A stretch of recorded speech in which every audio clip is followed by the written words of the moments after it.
হয় নিশ্চয়কৈ ক'ব লাগিব সময় তেনে তাকৰ 9 এপ্ৰিলত হ'বলগীয়া যি বিধানসভা নিৰ্বাচন সেই নিৰ্বাচনত ইতিমধ্যে আমি আহি উপস্থিত হৈছো নৱগঠিত ভেৰগাঁও বিধানসভা সমষ্টিত ভেৰগাঁও বিধানসভা সমষ্টিত NDAৰ যি সমৰ্থিত তথা BPFৰ যি মনোনীত প্ৰাৰ্থী 4বাৰকৈ নিৰ্বাচনত অৱতীৰ্ণ হোৱা 2বাৰকৈ বিধায়ক এবাৰ পৰাজিত আৰু এইবাৰ পুনৰ নৱগঠিত ভেৰগাঁও বিধানসভা সমষ্টিত প্ৰাৰ্থীটোৰ ওপৰত আগ্ৰহ হৈছে মহেশ্বৰ বড়ো ডাঙৰীয়া। প্ৰথমতে আপোনাক স্বাগতম জনাইছো নিৰ্বাচনী বতৰ প্ৰচাৰ প্ৰায় তুংগত সময় তেনে তাকৰ কেনেধৰণৰ চলিছে নিৰ্বাচনী প্ৰচাৰ? নিৰ্বাচনী প্ৰচাৰ অভিযান খুব ভাল আৰু যেহেতু মই BPF দলৰ পৰা প্ৰাৰ্থিত্ব প্ৰক্ষেপ কৰিছিল যদিও এতিয়া নেশ্যনেল ডেমক্ৰেটিক এলায়েন্সত BPF দলৰ অন্তৰ্ভুক্ত হোৱাৰ পিছত আমি নেশ্যনেল ডেমক্ৰেটিক এলায়েন্সৰ কেণ্ডিডেট হ'ল আৰু সেই হিচাপে ভাৰতীয় জনতা পাৰ্টি BPF দলৰ আৰু অসম গণ পৰিষদৰ সকলো পৰ্যায়ৰ কৰ্মকৰ্তাসকলে নিৰ্বাচনী প্ৰচাৰ অভিযানত নামি পৰিছে আৰু আমি এইখন সমষ্টি দখল কৰাটো নিশ্চিত, কোনো সন্দেহ নাই। গতিকে আমাৰ প্ৰতিদ্বন্দ্বী আমি দেখিবলৈ পোৱা নাই আৰু কোনোবা যদি আহেতে ছেকেণ্ড পজিশ্যন কোনোবা পাব কিন্তু বহুত দূৰত থাকিব। গতিকে এইখন সমষ্টিত 1,60,000 ভোটাৰ আছে, তাৰে ভিতৰত 1,20,000 মান কাষ্টিং হ'ব। তাৰে প্ৰায় 80,000 ভোট আমি অনায়াসে কেৰি কৰিব পাৰিম আৰু এইখন সমষ্টি আমি দখল কৰিম। আপোনাৰ সৈতে কাৰোবাৰ যুঁজ হ'ব নেকি বিশেষকৈ এই সমষ্টিত? এইখিনি কথাই কয়, প্ৰতিদ্বন্দ্বী আমি বিচাৰি পোৱা নাই। প্ৰতিদ্বন্দ্বীয়ে ছেকেণ্ড পজিশ্যন কোনোবা পাব আৰু কি, কিন্তু বহুত দূৰত থাকি আহিব, বহুত দূৰত থাকি আহিব। গতিকে তেনেকুৱা প্ৰতিযোগিতা এনেকুৱা মোৰ লগত আহিব বুলি আমি দেখা পোৱা নাই। তেওঁলোকৰ প্ৰচাৰ অভিযানৰ খুব সীমিত, মেল মিটিং কৰা দেখা নাই আৰু খুব সীমিত অৱস্থাত তেখেতসকলৰ যি কৰ্মকৰ্তা আজিৰ তাৰিখত আমি ভিতৰীয়াকৈ গম পাই আছে যথেষ্ট দুৰ্বল হৈ গ'ল। কাৰণ তেওঁলোকৰ বহুতো ৰাইজ, বহুতো কৰ্মী আমাৰ দলৰ লগত যোগদান কৰি আছে। সেইফালৰ পৰা UPPLৰ মুখ্যতে UPPLৰ আৰু সেইফালৰ পৰা দলটো খুব কমজোৰি হৈ গ'ল। নিৰ্বাচনৰ পিছত UPPL বুলিবলৈ আৰু নাথাকিব। যিটো ছাৰ 2বাৰৰ বিধায়ক আছিলে তিতাম মিঠাই কেহা, যথেষ্ট অভিজ্ঞতা আপোনাৰ আছে। যোৱাবেলি আপুনি পৰাজয় বৰণ কৰিছিলে, এইবাৰ নতুন এটা সমষ্টি, গতিকে কিমান আশা কৰিছে, আত্মবিশ্বাস কিমান জাগিছে আপোনাৰ বিশেষকৈ নতুন সমষ্টি? মোৰ আত্মবিশ্বাসী বহুখিনি, 100% আমি দেখিবলৈ পাই। ৰাইজে সকলো মুখে মুখে এটা কথাই উচ্চাৰণ কৰি আছে, আমি জিকিল, আমি জিকিল।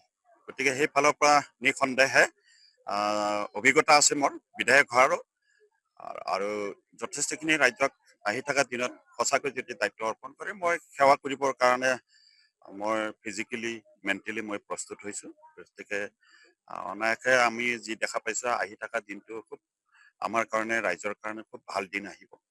যথেষ্ট উন্নয়নমূলক কাম কাজো কৰিব পৰা এনেকুৱা অৱস্থাত দেখিবলৈ পাইছোঁ আৰু যথেষ্ট পৰিয়ালবিলাকৰ যথেষ্ট আৰ্থিক সাহাৰ্য পোৱাৰ যি আঁচনিবোৰ আছে খুব আহি থকা দিনতো খুব ভালকে চলিব। যি ঠাইত আজি আপোনাৰ সভাখন অনুষ্ঠিত কৰিছিলে 2 নং পুৰণি ভেৰগাঁৱৰ দুৰ্গা মন্দিৰ প্ৰাংগণত, নামঘৰক লৈ আপুনি আহিয়ে প্ৰথমে কৈছিলে নামঘৰটো বনাব লাগিব আৰু ইয়ালৈ দুৰ্গা মন্দিৰলৈ অহা যিটো পথ, সেই পথৰ অৱস্থাও ইমান এটা ভাল নহয়। বিশেষকৈ ইয়াতে ME স্কুল এখন আছে য'ত শিক্ষকৰ মানে অভাৱ হৈ আছে। যদিহে আপুনি বিধায়ক হিচাপে নিৰ্বাচিত হৈ যে এই সমস্যাসমূহ সমাধান কৰাৰ ক্ষেত্ৰত কেনেদৰে আগভাগ ল'ব? এইখন সমষ্টিৰ যথেষ্টখিনি উন্নয়নমূলক কাম কাজ হোৱা দিনবিলাকতো হৈছে আৰু বহুত মুখ্য সমস্যাবিলাক সমাধান হৈছে। গ্ৰামাঞ্চলত বহুতখিনি সমস্যা আছে। ৰাজহুৱা মঠ মন্দিৰবিলাককে যথেষ্টখিনি এইবাৰ গুৰুত্ব দিবৰ কাৰণে সক্ষম হ'ব আৰু তেনেকুৱা গ্ৰামাঞ্চলত গুলি গুলি সোমাই যোৱা ৰাস্তাবিলাকক আমি কৰিবৰ কাৰণে সক্ষম হ'ব আৰু নামঘৰৰ কথাটো সকলো অঞ্চলতে আছে। কাৰোবাৰ মণিকূট বনোৱা লগা আছে, কাৰোবাৰ নামঘৰ বনাব লগা আছে। এইখিনিও পৰ্যায়ক্ৰমে আমি কৰিব যে পাৰিম, যিহেতু আমাৰ কৰিবলগীয়া যিখিনি বহুতো মুখ্য মানে সমস্যাবিলাক কিছু সমাধান হ'ল। গতিকে আমি গ্ৰামাঞ্চলত যি দেখা দিয়া সমস্যাবিলাক অনায়াসে সমাধান কৰিব পাৰিম। সেইটো আমি আজিৰ তাৰিখত মানে আহি থকা দিনটো যথেষ্টখিনি টকা পইচা চেংচন কৰি আমি কৰিব যে পাৰিম, সেইটো আমি দৃঢ়তাৰে ক'ব পৰা এটা অৱস্থাত উপনীত হৈছো। শেষত বাগিচা অঞ্চলত আমি ভ্ৰমণ কৰিছো, ৰাইজৰ মতামত লৈছো, বিশেষকৈ আদিবাসী জনগোষ্ঠীসকল, চাহ জনগোষ্ঠীৰ লোকসকলৰ মাজত, তেওঁলোকৰ মাজত প্ৰথমতে ঝাৰখণ্ড মুক্তি মৰ্চাক লৈ ক'ৰবাত তেওঁলোকৰ ভোট বিভাজন হোৱাৰ এটা চিন্তাচৰ চলিছিল। কিন্তু শেষত গৈ যি দেখিবলৈ পোৱা আৰম্ভ হৈছে যে আপোনাৰ প্ৰতি তেওঁলোকে বেছি সমৰ্থন আগবঢ়োৱা হৈছে। এটাই কথা, মহেশ্বৰ বড়ো সহজ সৰল ব্যক্তিত্বৰ অধিকাৰী এগৰাকী ব্যক্তি। হয়, এইটোৱে খুব সমষ্টিবাসী ৰাইজৰ মাজত প্ৰচাৰ হৈছে আৰু সেইটোৱে যথেষ্টখিনি প্লাছ পইণ্ট কৰিছে আৰু আমাৰ দলৰ আদিবাসী সমাজত BPF দল কৰাও বহুজন আছে, ভাৰতীয় জনতা পাৰ্টি দল কৰাও বহুজন আছে আৰু দলীয়ভাৱে তেখেতসকলতো লাগি আছে। তাৰ বাহিৰেও জাতীয় আদিবাসী সমাজৰ জাতীয় সংগঠন কিছুমান আছে, যাতে আশাকে ধৰি আশা দুটা পৰ্যায়ত আছে। এটা পৰ্যায় ঝাৰখণ্ড মুক্তি মৰ্চা বা জয় ভাৰতৰ লগত যুঁজি আছে, আৰু এটা পৰ্যায় আমাৰ লগত যুঁজি আছে। আৰু বহুতো বাগানৰ প্ৰভাৱ থকা ব্যক্তি আছে। এই ব্যক্তিসকলে বাগানে বাগানে সোমাই তেখেতসকলৰ এটা প্ৰভাৱ আছিল, এই প্ৰভাৱ বিস্তাৰ কৰিব পৰা ব্যক্তিসকলে সোমাই গৈছে গুলিয়ে গুলিয়ে। গতিকে সেইকাৰণে আদিবাসী সমাজৰ যথেষ্ট সংখ্যক ভোট আমি পাম। বহুত বহুত শুভেচ্ছা জনালো স্যাৰ আপোনালৈ।